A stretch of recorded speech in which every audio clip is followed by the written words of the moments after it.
Jadi disesuaikan aja, dan kalau misalnya kalian memang untuk jangka panjang, untuk bikin brand atau bikin baju yang memang project-nya lumayan besar, aku saranin lebih baik kalian beli mesin yang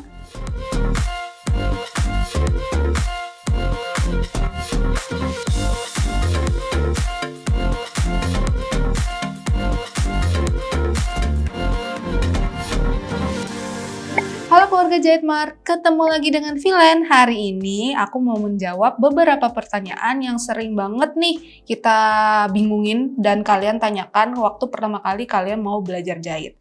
Nah, jadi kriterianya itu banyak macam ya. Ada yang nanyain tentang masalah peralatannya, ada yang nanyain gimana cara belajarnya, dan apa aja yang diperlukan kalau mau belajar jahit.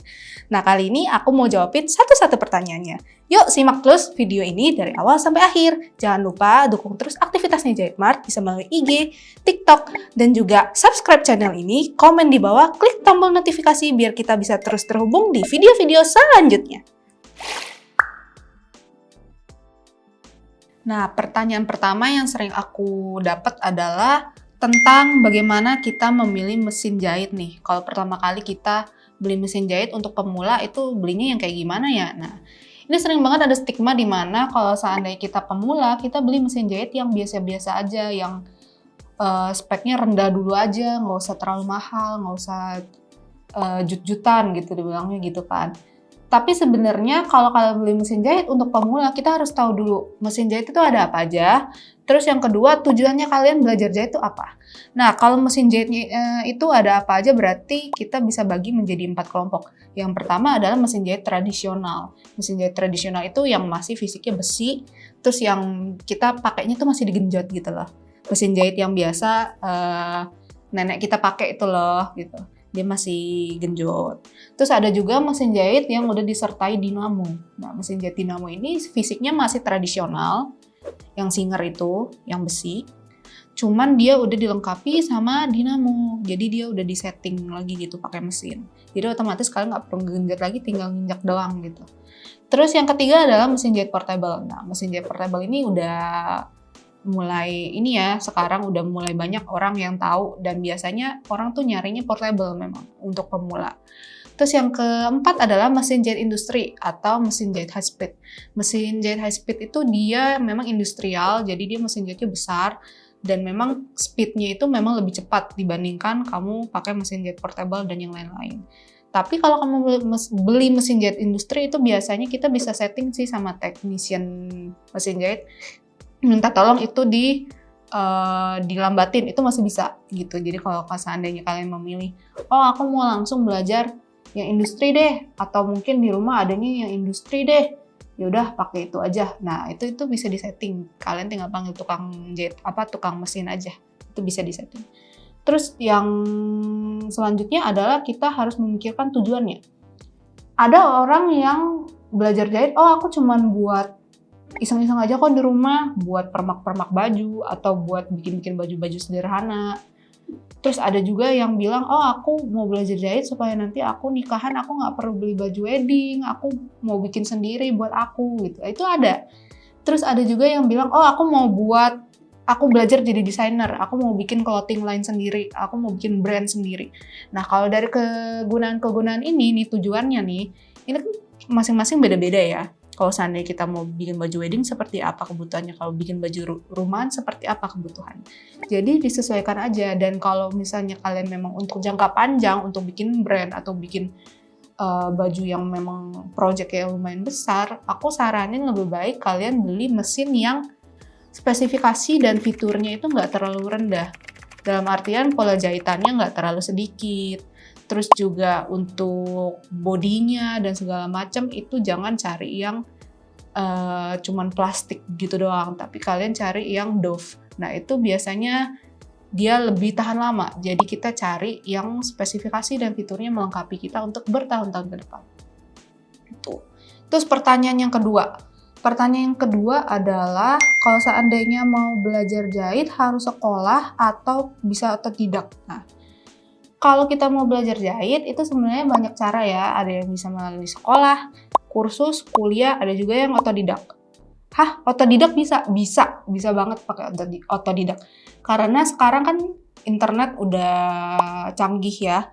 Kita bisa browsing-browsing, kita bisa nyari info-info, ilmu-ilmu itu bisa dari YouTube, bisa dari Pinterest, dari Instagram, itu banyak banget media-media yang bisa kita pakai untuk cari-cari ilmu, cari-cari pola-pola dasar yang bisa kita pelajari atau kita pakai untuk menjahit.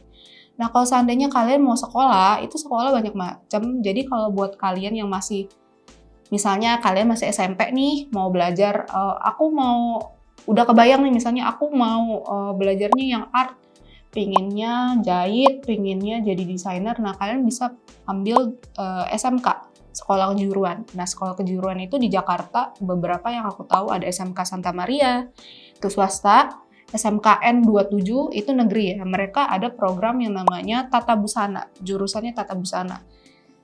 Jadi Tata Busana itu fashion design ya kalau di Indonesia kan gitu.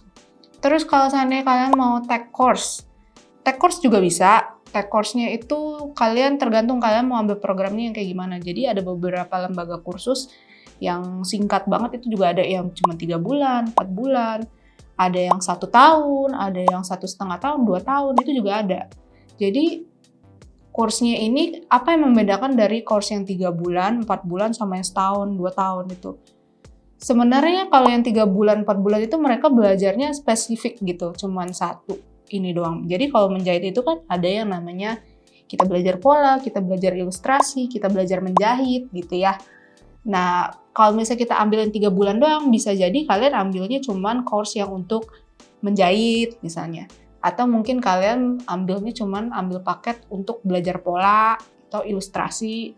Ada juga kelas yang untuk aplikasi. Aplikasi itu untuk yang pahit-pahit itu loh. Kita bikin aplikasi buat kebaya, itu kita juga ada kelasnya.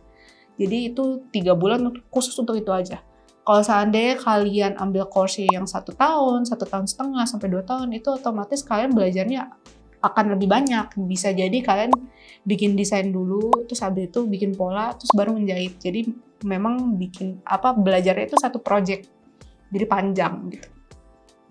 Lalu kalau kuliah itu kalian berarti ngikutin programnya mereka. Kalau kuliah itu kan ada yang 3 tahun, 4 tahun, ada juga yang 3 tahun dalam negeri, habis itu lanjut lagi 2 tahun di luar negeri, baru dapat S1, itu juga ada. Tapi kalau setahu aku yang punya namanya gelar sarjana fashion design, kalau di kuliah itu adanya di BINUS Internasional, which is itu takes a lot of money gitu kan. Banyak banget spend kamu, karena satu semester aja udah berapa puluh juta. Jadi kalau misalnya kalian spend 4 tahun di sana, itu dikalikan saja semesternya berapa. Jadi itu lumayan menghabiskan uang gitu kan. Tapi kalau kalian ada rezeki ya boleh aja kalian ambil, karena mereka belajar itu kalau kuliah itu banyak dari teori, manajemennya. Terus kalau seandainya kalian mau bikin brand seperti apa, kalau kalian mau ada project runway itu seperti apa. Jadi mereka banyak teori-teorinya, jadi nggak cuma praktek doang. Sebenarnya tergantung kalian mau belajarnya itu fokusnya kemana. Jadi lebih kayak gini loh, kalau course itu dia lebih fokus ke arah kamu bikin brand, bikin produksi. Kamu kalau misalnya mau memproduksi sebuah pakaian, clothing line itu seperti apa. Kalian akan belajar dari mengukur, terus habis itu bikin ilustrasi, menjahit, bikin pola, sampai finishing sebuah pakaian sampai jadi. Nah, kalau seandainya kuliah itu kalian juga belajar hal-hal itu, tapi mungkin teknisnya nggak seberat kalian belajar produksi, belajar course. Kalau kuliah kamu akan lebih banyak belajar tentang representatifnya, tentang analisis pasarnya. Nah, itu yang membedakan kamu ambil course sama ambil kuliah. Nah, kalau sekolah kamu misalnya yang tadi aku sebut di awal ada yang ngomong SMK kejuruan. Nah, kalau sekolah itu, aku dulu juga SMK, ini pengalamanku ya. Aku dulu SMK Santa Maria. Nah, kalau Santa Maria itu dia belajarnya produksi juga, mirip sama course. Jadi dia belajar bikin pola, belajar ngejahit. Cuman mereka memang sekolahnya itu kan sekolah praktek dan juga sekolah nasional. Jadi which is kita harus ngikutin program pemerintah dan juga ikutin program kejuruan kita. Jadi otomatis kalian mesti pintar-pintar bagi waktu sih untuk ngerjain project-nya gitu. Jadi waktu itu dulu juga aku Sabtu tuh masih masuk. Kalau sekarang kan Sabtu banyak sekolah yang udah nggak masuk. Jadi dulu itu tetap dibilang untuk masuk karena waktunya nggak cukup untuk ngejar materi gitu loh. Itulah karena kan kita teori dan juga prakteknya itu saling ngejar gitu kan. Itu mesti saling mengisi. Tuh. Jadi itu yang membedakan kalau kalian misalnya SMK Tata Busana, atau kalian belajar otodidak, atau kalian course atau kuliah, itu bedanya masing-masing ya.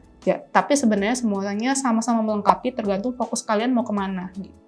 Oke deh keluarga Jahitmart, terima kasih banyak sudah menonton video ini dari awal sampai akhir. Semoga video ini bermanfaat ya, jadi kalian nggak perlu bingung lagi mau sekolah, atau mau kursus, mau kuliah, atau mungkin kalian bingung mau beli mesin jahit yang seperti apa. Nah, kalian nggak usah bingung lagi. Nah, buat kalian yang masih ada pertanyaan, kalian bisa komen di bawah, nanti bisa kita jawab-jawabin gitu ya. Terus juga dukung terus aktivitasnya Jahitmart bisa melalui IG, TikTok, dan juga subscribe channel ini. Jangan lupa klik tombol notifikasi juga biar kita bisa terus terhubung di video-video selanjutnya. Ingat, kalau mau beli peralatan jahit, Jahitmart selalu ada, terlengkap, termurah, terpercaya. Bye-bye!